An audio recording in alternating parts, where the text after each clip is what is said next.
The Pool Guy Podcast Show. The Pool Guy Podcast Show. The Pool Guy Podcast Show. Yeah! Hi, and welcome to this week's edition of the Pool Guy Show. These next 4 episodes are going to be a crossover podcast. I recently did a 2-hour and 15-minute interview with the Pool Chaser podcast show, and I'm going to split it up into 4 episodes on my podcast here. If you want to hear the entire interview in the entirety, you can go to their website at www.poolchasers.com. And on their site, it's episode 24 of the Pool Chaser show. But I'm going to break it up here into 4 parts because it is quite long. My podcasts are usually about 20-25 minutes. And so in each of these episodes, you're going to hear their intro, and then you're going to hear a portion of the podcast that I did, the podcast interview that I did with the Pool Chasers. This podcast is brought to you by InyoPools.com. Inyo Pools has been helping pool owners find the right pool parts since 2001. With over 50,000 pool parts in stock, order online today and have the parts delivered right to your door. It's also brought to you by Riptide Pool Vacuum System. You can learn more about the Riptide Pool Vacuum at www.riptidevac.com. Riptide is a great way to get large leaf debris off the bottom of a pool rapidly. So in this first part of the interview, I introduce myself, how I got started in the business. I also talk about different manufacturers and how they've evolved over the years since I started. So I hope you get some good information from the part 1 of the 4-part series of the interview that I did with the Pool Chaser podcast.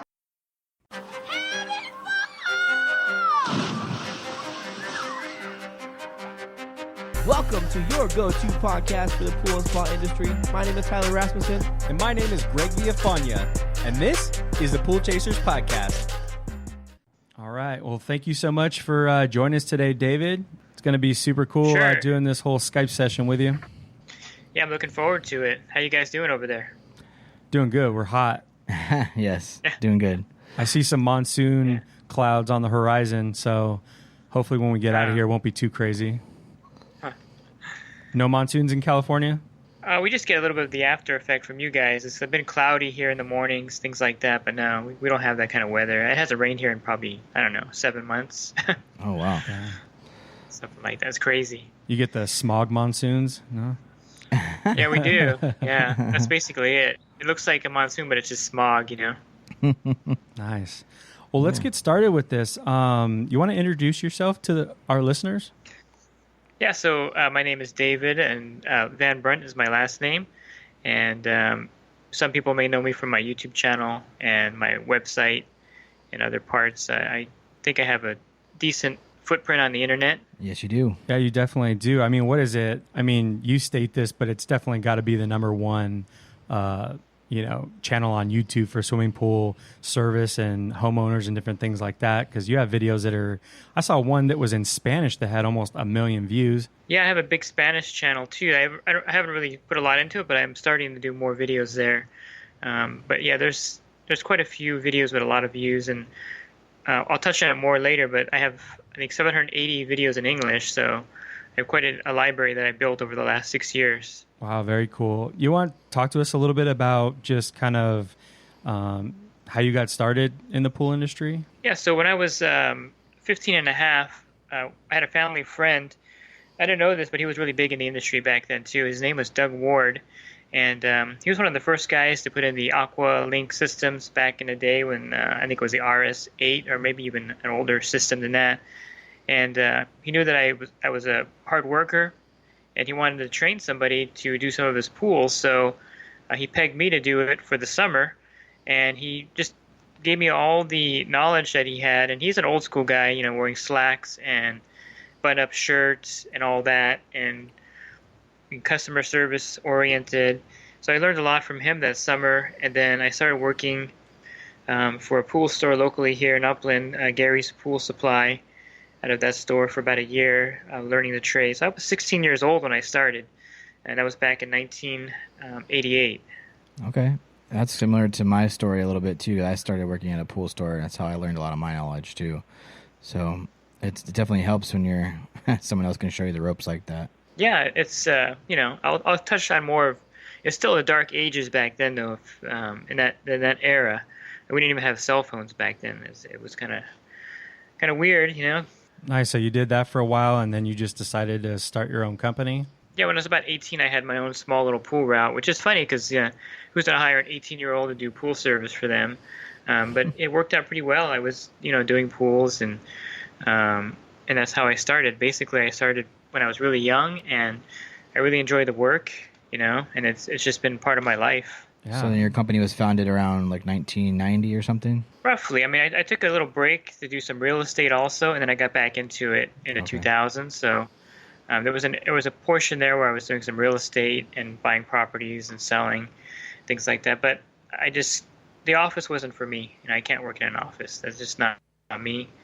So you'll find a lot of guys that will do that. They'll stop and they'll come back because that's where it's at, Yeah, I definitely have a lot more freedom out there in the field than sitting behind a desk. Yeah, definitely. Especially when you own a business, you get a good mix of both, where you can be outside, half the day, and then the other half you can come in and do, billing, marketing.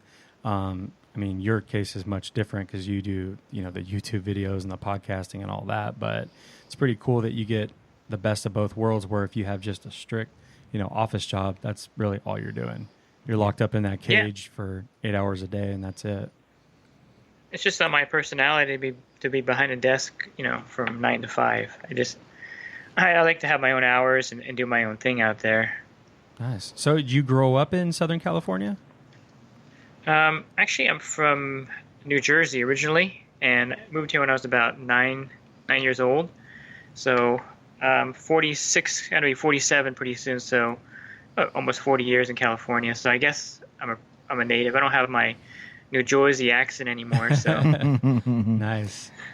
So what was your company called back then? Is it the same name now? Yeah, I just use my last name. I'm an old school guy. I just use my initials, Van Brunt Pool Service, and it's an old school thing. There's a lot of guys with their business name as their last name. I think it's more of a modern thing nowadays to use your fancy, crystal clear pools, things like that. The old school guys, Doug Ward Pool Service, we just use our names. We just weren't into that kind of thing. So I never really developed a brand name for my pool service. And you'll find a lot of old school guys are like that, Harley Pool Service or whatever. That's just how they operate, Dude, that's awesome. Yep, so you just kept that same name, and when you restarted it, you started it back up like that? Yeah. This is the old school way of doing things, Yeah, we're super old school. Ours is brothers. That's it. Yeah, there you go. Right to it. Awesome. So what kind of services do you guys provide? How many people work for you? Yeah, I don't have anyone working for me, so it's just me nice. out there. And your son, right? And my son, right. He's actually working for me here. He's actually translating videos and things into Spanish for me. Oh, wow. So, I'm actually paying him. I guess I should mention I'm paying him $20 per video, and then I added it up, and that's like $14,000. So That's awesome. Wow. that's pretty crazy. Old guy's balling. I like it. Yeah. So what kind of services you provide? Just swimming pool service and repair? Yeah, just the basic stuff, full service chemical service, repairs. I don't do as many repairs as I used to because I don't have the time to do that. And that's one of the things I also touch on when I do my coaching is you really can't do everything out there, so don't try to do everything. You have to, if you're doing repairs and service, you could be out of balance, and you may not even be making money because you're spending a lot of time doing things where you could be doing service accounts. So it's one of those things where I realized that just doing the service is where a lot of the money's at versus repairs, unless you reach this tipping point where it's definitely worth doing a lot of both. It's a little different than we normally hear. We normally hear the repair side is where the money's at, but I get what you're saying, probably because your time is worth money. So, if you're out there spending hours doing repairs when you could be doing a couple more pools at that time, I get how you can maybe make that equation. It's really tough in California too because we have Leslie's Pools here, and they'll install their particular brand of material at no cost, and then they'll install anything else for $49. So And there's also another one called Pool Works. They're another new one here in California, and they do a lot of installation. So it's a little bit different in our area. We're really saturated. There's a Leslie's pool on every corner, basically, and the Pool Works is moving in also. So the repair work isn't as lucrative as you would think in California. Yeah, we have Leslie's, and I think there's a few pool works popping up here too. But yeah, we're a much bigger area, I think, than Pomona. But Yeah, and the repairs are difficult too because they're not as consistent. You know, the service side of it. If you have 100 weekly service customers, that's, you know, monthly residual coming in every month, opposed to you could have a stellar month of repairs, but, you know, next month isn't promised. You know what I mean? There could be a new company in town doing good work, cheaper. Who knows? Go through recession, a drought. You guys deal with the drought. I'm sure that affects your business in California, right? Yeah, so basically with the repair, if we're going to stick on that for a minute, a lot of the times in California, from October till March, really people don't want to do much to their pools. They're not going to want a salt system installed. If they have a filter that's old, they're going to wait until because after the kids go back to school, the season's over here basically, and to get people to invest in their pool and upgrade things. So if you're doing strictly repairs here, you're going to have 4 or 5 months of pretty dry months. So that's definitely a factor. When you're setting up your business, you have to factor in that also. Whereas service here is all year round because of the winds in the October through February, and of course summers are brutal here, so no one's going to be doing their own pool in the summertime. So in my opinion, the service part of the business here in California is very lucrative. that makes sense.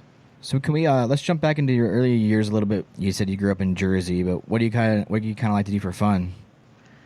Here, for fun, I don't have a lot of free time with my YouTube stuff, but basically I spend as much time with my son as I can. I have a 10-year-old son, and I do everything with him. We do the music lessons, and we fly drones all the time.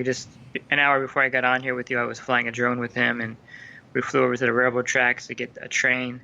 I read books. I do some volunteer work at church, but all the stuff is kind of centered around spending time with my son. And whatever he's interested in. He loves trains. He has an HO train table, so we go to all the train shows, and any kind of train watching we do. So I guess my hobbies are his hobbies in a way. Nice. That's really cool. There's a really cool train park here in Scottsdale. I don't know if you guys have ever been out here, but I think it's the Stillman McCormick Train Park. I take my daughters there when the weather's a little bit nicer. They always get a kick out of the trains. There's the most insane train setup I've ever seen. I've seen some good ones, but it's pretty cool. Yeah, he probably knows about it. I don't know. He knows all the train setups all over the place, so I'll have to ask him. That's awesome. Did you have a mentor growing up at all, or someone that kind of guided you? I didn't really. I basically was I'm a latchkey kid kind of thing, and so there was no mentors, and my father wasn't there much either. So I basically learned early on to be independent, to be self-sustaining, so to speak. I think that's one thing that's lacking in today's generation is that I think when things are hard, it makes you a stronger person and a harder worker. And if you get everything handed to you on a silver platter, you just don't have that same drive that you develop by having the school of hard knocks, For sure. It's probably why you started working so young age, trying to be kind of help provide and stuff like that. Yeah, exactly. I had to work. Yep. So did you, after kind of, you started, doing the pools and doing all that stuff at a young age, what did you do after high school? Did you go to college, or did you just kind of jumped right into owning your own business? Yeah, I did go to college for a while. I was an English major, and unfortunately I just got busy with work, and I couldn't do both. So I put school on hold, and I always said, I'm going to get back to it. I did take some classes when I was in my 30s to kind of get some more units, but I never really quite got it all done. So maybe when I retire, I'll go back and finish up my degree. But work kind of got in the way of school for me. Like I said, I didn't have a big safety net there, so I just had to work. Okay. And when did you really start taking your pool service company serious, where you started looking at it from a business standpoint and was like, okay, these are kind of the smart decisions I need to start making, having a service agreement and doing all those different types of things? When did you start really taking that serious where it become, a lot more legit? Yeah, I think I would say when I got back into it again in the early 2000s is when I started to really work it correctly. I think when I was younger, I didn't have the resources, and I guess if I want to touch on the early days, I mentioned we didn't have cell phones, and I remember working for a pool company. Everything was on a whiteboard, and you were sent out to a job, and you were on your own basically. And if you needed to get a hold of somebody, you would find a payphone and go over there and call somebody. I mean, it's just really funny. You would put quarters in and everything. I think it was 15 cents for a phone call back then. It was really cheap. And then you had like 3 minutes, and then you would hear a little countdown, and you put more money in. But it's just really weird back then. So you had to like learn everything on the fly. So we had really, really bad equipment back then too. Old brass pumps. I'm sure you have some of those in Arizona still. I'm not sure if you do or not. Yeah, we see them every once in a while. And then almost everyone had the Purex 2000 filter, DE filter, with those impossible lids to get back on.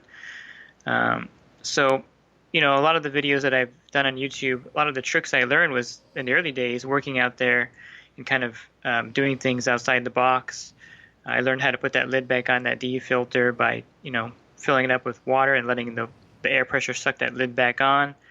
Other things like my little paper bag trick that I show when there's a vacuum leak on a discharge. Mm-hmm. That was also something that I did way back there in the day.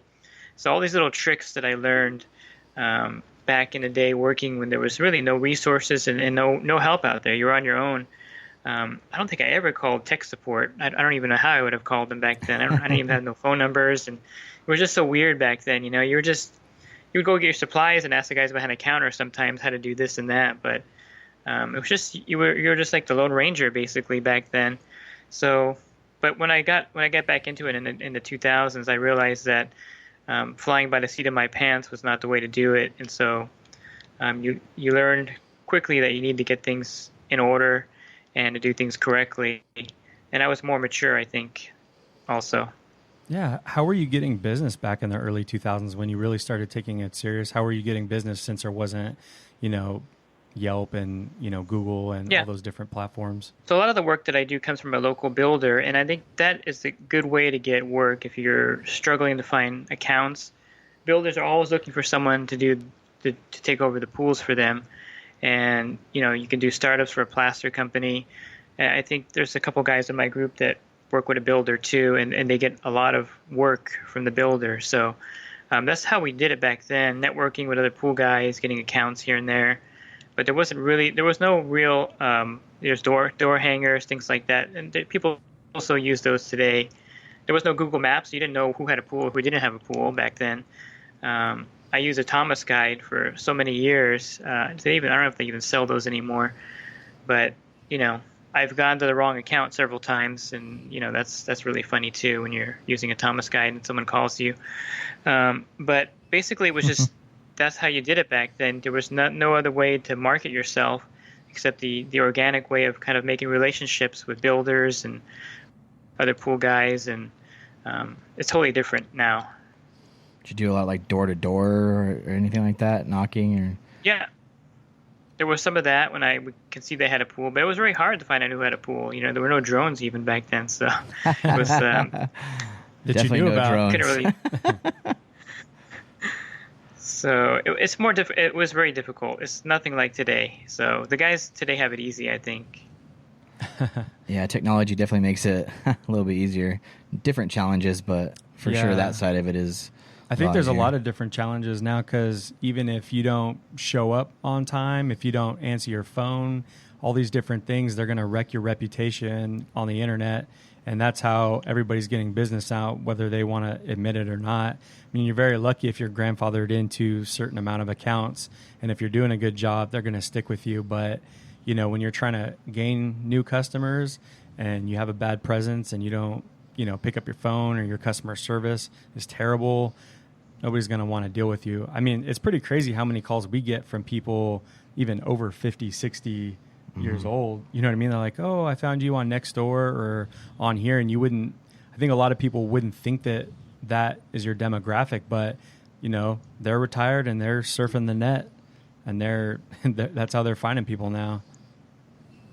Yeah, So, I agree. I think that's crucial, your online reputation. And I think a lot of guys, unfortunately, fake their reputation too, which is kind of sad. It kind of hurts the whole industry. And you'll go to a website and you'll have, 100 positive reviews from Yelp.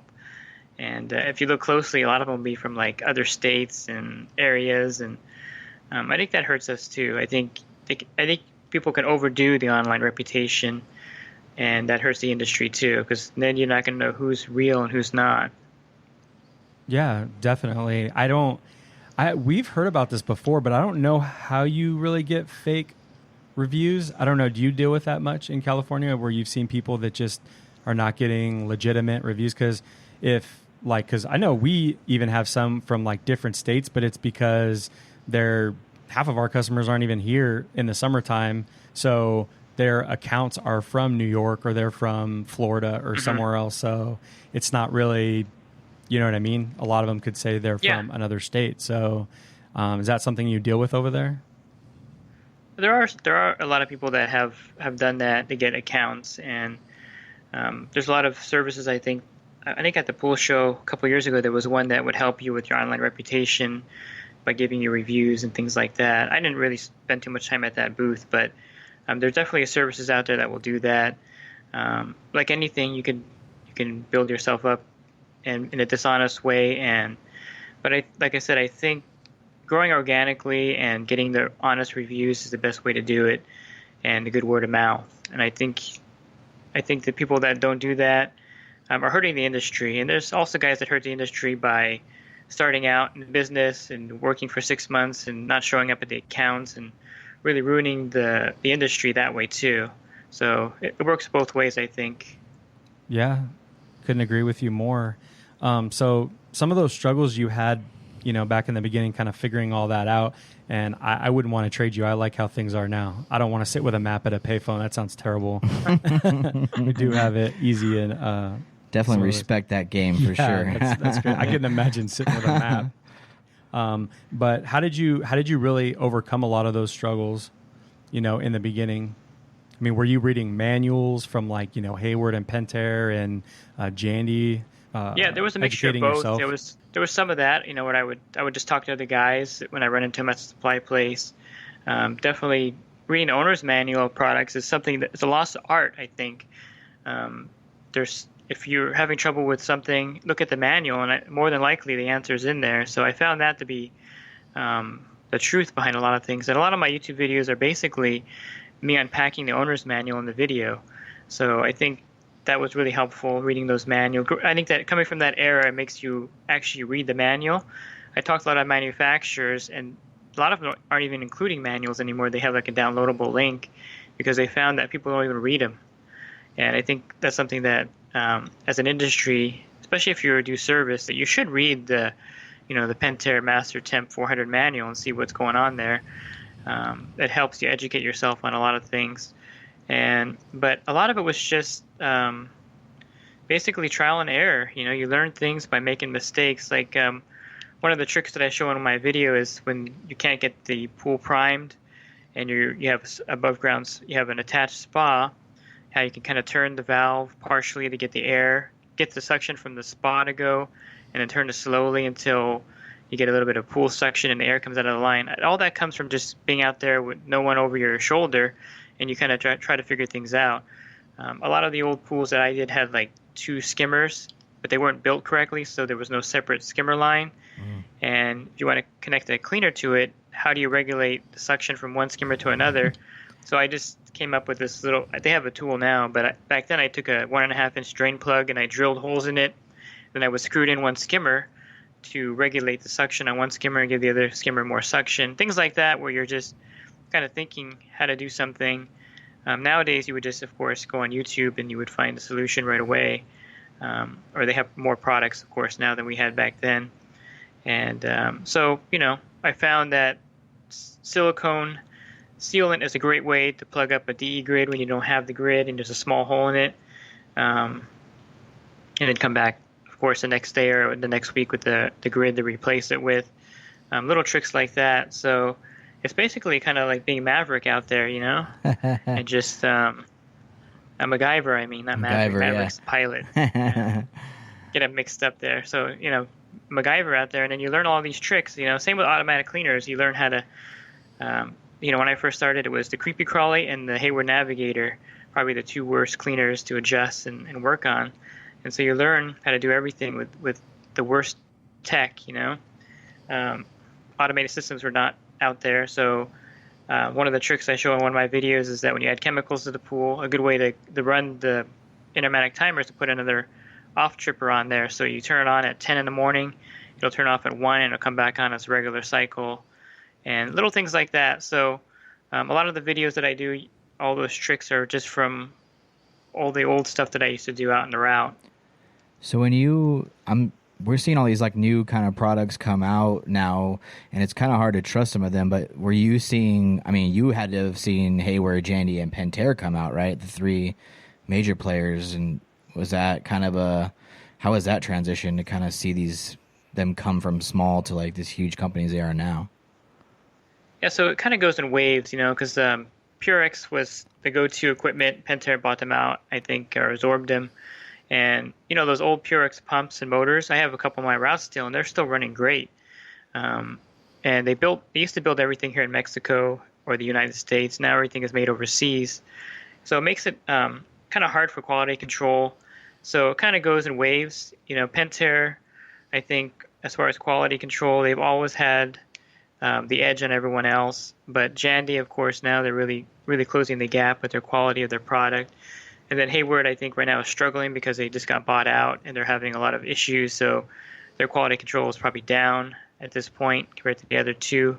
So, it comes in waves. Hayward was really big also when I was doing pools. And I think Jandy was non-existent basically back in the 90s, 80s and 90s. So I think the waves, it comes and goes. And you're going to see Jandy be a big competitor to Pentair right now. And Hayward, I don't know. I mean, they really got to make some changes to get their quality back up to that level. So, so I mean, you saw basically Jandy come up and just kind of appear, right? I mean, become a player in the industry then. Yeah, it's an amazing company because I actually took the tour of the factory a year ago, and they have the mindset. You call Jandy or Zodiac as confusing. There's so many companies combined into one. But that's the problem they're having too. Yeah. They're actually being bought out. So you know that, right? Yeah, by Floridia. That's right, Floridia. Yeah. So the Jandy name's gonna disappear, I think. So keep an eye out for that. But basically, they're focused on quality control. When you call their tech support, they'll answer in a minute. Now you call Pentair tech support, you better have an hour to kill and something to do in between that and getting someone on the line. So their focus is definitely customer service. They're real big fans of In-N-Out Burger, the way they do things. And so they're modeling themselves after these companies that focus on customer service over everything else, And I think that's something that the industry really needs to work on too, the manufacturers, as far as their customer service. It's been lacking, for the pool guys out here too. And they're really coming to the plate now. I think the last couple of years, all of them are really helping with these trade programs and all the things they're offering pool guys and companies to use their products. So there's definitely a change in the way they do things nowadays. And but Jandy, I'm really impressed with the way they've taken over the market. Yeah, we agree. They're definitely focusing on customer service, and they're also focusing on, I think, the pool industry as a big push compared to the others too. So it's pretty cool to see. Yeah. So David, where would you say your company is at today for the pool service? Yes. Yeah, so right now I think I would say that my focus is more on the online stuff today than it has ever been. The YouTube, the coaching site that I started, and just everything that I'm doing is more online focused versus being out there in the field. So my eventual goal is to have a really small route, in the next couple of years, and be more online with all the stuff I'm doing, the podcasts and everything else, because that's taken up a huge chunk of my free time, and it really is a drain on my on everything that I'm doing, because I have a foot in both worlds right now, so it's really difficult. So I'm do sure. we. we feel your pain a little bit. It's tough balancing both for sure. Yeah. Yeah. So, back to, your pool service company, are you acquiring a lot of new customers, or were you from, the YouTube channel? And if they found out that you lived in Southern California, were there a lot trying to, find your website and have you take care of their pool just because of, your presence on YouTube? Yeah, just about every day. Like I have one I forgot to email. You reminded me, but he You're wants welcome. service in yeah, thank you. He wants service in Azusa, which is not too far from here, but I'm not taking any accounts on. So I give them to the guys in my group. There's quite a few local guys, and I pass them on. I had one in Arcadia. I passed on to a guy a couple days ago. So I could probably have 500 pools if I wanted to and have people working. But I feel at my age, I'm not that old. I'm going to be 47, but I feel old because I've been doing this so long out there. If you guys know, your body wears out. I wear knee pads because my knees are shot. I wear arthritis gloves to go to bed because my hands are shot. And that's one reason why I don't do a lot of repairs either, because my fine motion skills on my hands are pretty much worn out. So I don't do a lot of that either. So my body's worn out from doing it. I mean, athletes retire by 41, 42, Brett Favre, 43 maybe. Right. So you figure when you get older, this physical work takes a toll on you. So I think a lot of guys, what they should be thinking of is starting a company and hiring young people to do the work while they do all the management. And when I see guys out there in their 60s doing pool service, I think you need a better plan because you can't sustain that. You should be the brains behind the operation and have people working for you and helping the next generation get out there. You shouldn't be out there doing that. So my transition when I get into my early 50s is not to be out there doing this, but doing other things to help people. Definitely. When did you realize that you didn't want to hire other people to be doing that stuff for you? Because I'm sure you could have done that a long time ago, hired technicians and trained people and things like that.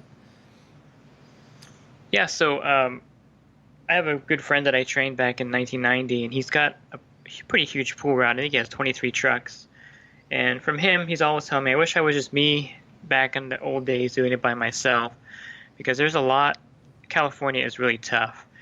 They recently just revamped the 1099 independent contractor law. So, if you have a barber, not just for pools, but if you have a barber shop, you can't rent your chairs out anymore to people to do hair cutting as a 1099 independent contractor because you're doing a like business. Oh, wow. So, yeah, it's really ruined the industry out here, I think. And then the workers' comp is so debilitating for a business owner out here, and the payroll taxes and all this. So it makes it really difficult to take on an employee. And to be honest with you, this is my pet peeve with this generation too. And people don't want to work. They don't want to work out there doing this kind of work. I'm going to stop here today with part 1. If you want to listen to the whole podcast again in its entirety, you can go to the Pool Chaser website at poolchasers.com and listen to the whole episode. If you need more resources, you can also go to my website, swimmingpoollearning.com, where I have an ebook available, and I also have a print book available. And if you do pool service for a living and you want some more one-on-one help, you can check out my website, thepoolguycoaching.com, www.poolguycoaching.com, and you can learn more about the coaching program that I offer on that site. So stay tuned next week for part 2 of this podcast, where we talk about when I started my YouTube channel and other things related to the stuff that I do online. So I hope you found this podcast helpful. Have a great rest of your week, and God bless. The Pool Guy Podcast Show. The Pool Guy Podcast Show. The Pool Guy Podcast Show.